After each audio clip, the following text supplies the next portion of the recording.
As I read through John's gospel, it's so striking how every single chapter, it seems, has something just so significant and powerful, and that really requires some thought and some reflection. And chapter 15 is no different. Chapter 15, we have that amazing imagery of Jesus saying that he is the vine and we are the branches, and his Father is the vine dresser. And this is the imagery that has been so significant to us that it surrounds all the grills covering the four organ speakers in our sanctuary. And especially that we are, as the branches, Jesus says, I've appointed you to bear fruit, and fruit that will last. We're called to be faithful and fruitful disciples of Jesus. So this is part of what Jesus says in John chapter 15. And remember, in John's gospel, this is all coming in the very last hours of Jesus' ministry. Chapter 13, we have the foot washing, and chapter 14, he's talking about the advocate, the paraclete, the Holy Spirit he's going to send. And so this whole conversation is part of that final long conversation of Jesus with the disciples at the Last Supper.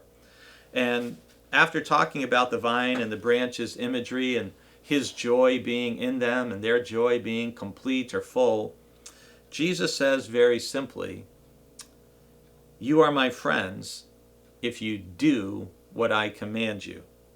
And this is right after he says, "This is my commandment, that you love one another just as I have loved you. No one has greater love than this, than to lay down one's life for one's friends. And you are my friend if you do what I command you."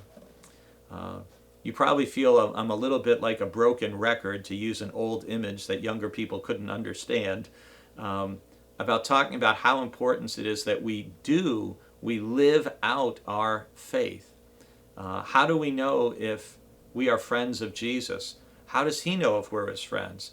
It's if we do what he commands us and teaches us to do.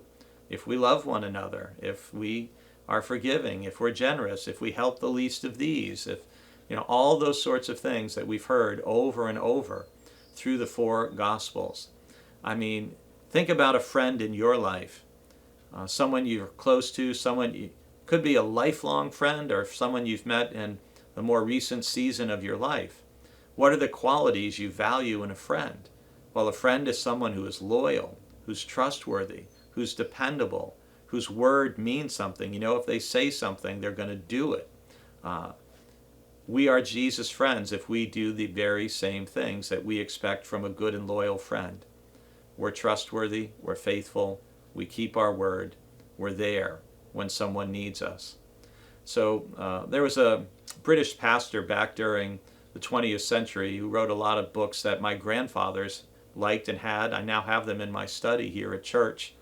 And Leslie Weatherhead wrote a book called The Transforming Friendship.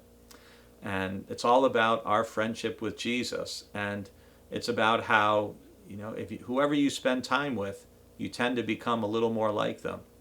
And so can people tell that you have been spending time with Jesus, that I have?